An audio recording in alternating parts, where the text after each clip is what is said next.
runs third. Lancelot Bromack. Look at Lancelot Bromack. Age shall not weary them. Lancelot Bromack wants it more and he'll score. Lancelot Bromack goes on by. Lancelot Bromack for the money. Lancelot Bromack beat Flame Lady. She's a lucky lady. I wouldn't have a clue where it's going to end. You know, I wouldn't have a clue. You know, he's the most talked about horse around, to be honest with you.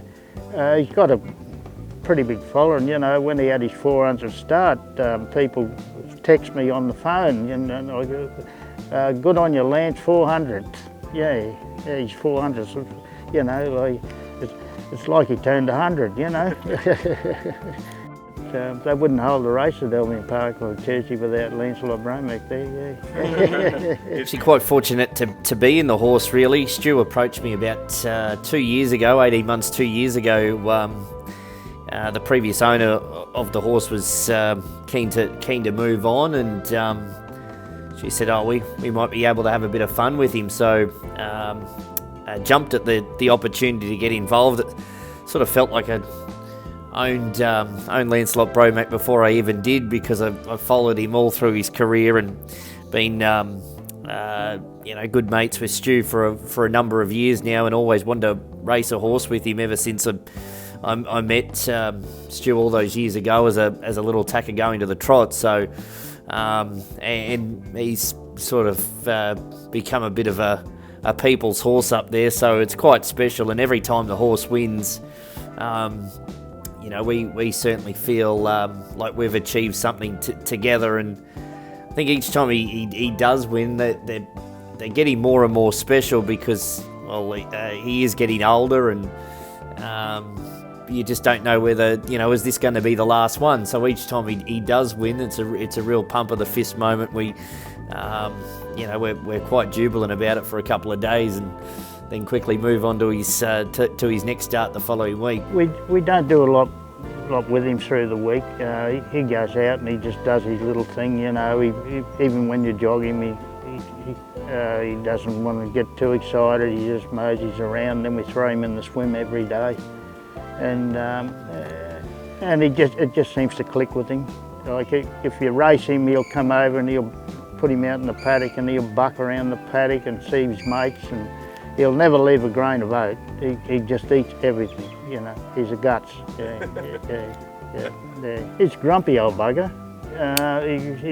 He doesn't like being fussed over. He's just one of the crew, but he's the boss though. He'll put his head around, give you a nip if you're not watching him, you know, and he, but other than that, he's just so easy to get along with, really. Go to the races and he's a different horse. Yeah, you can't get along with him. He'll kick you, he'll bite you, he'll headbutt you, he'll do anything to be in your road, you know. You know, he's a little bit funny now. He's had, obviously, over 400 starts. He's sort of a bit smarter than us most of the time, so he's a bit different, but he's been racing super, and, you know, he doesn't feel like slowing down anytime soon.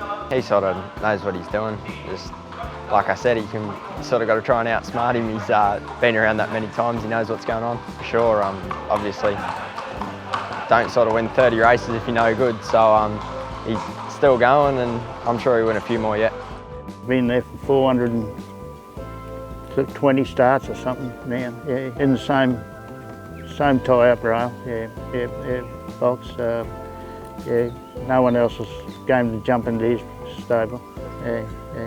Oh, just keep him happy. And sound.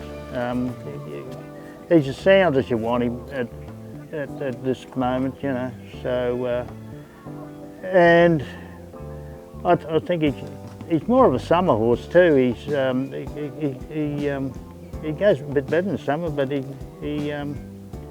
his last few runs have been really good. Yeah, he's really good, you know.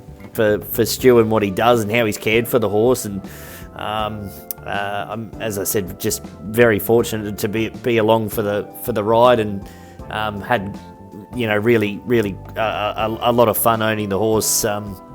It's not really about results. It's just sort of two blokes having racing a horse together and having some fun along the way. Yeah, just little things, you know. even every night time, he's out in the paddock and he can see me in the feed room, and if you don't go and feed him first, you know, he gets a bit cranky and wants to have a hop up and down the fence a little bit. And when you look at it, you know, it's been a great achievement for the horse, you know, and sometimes I feel sorry for him when he's been made race tough, and you know, I thought, poor old bugger, but he enjoys it, you know, he enjoys it. And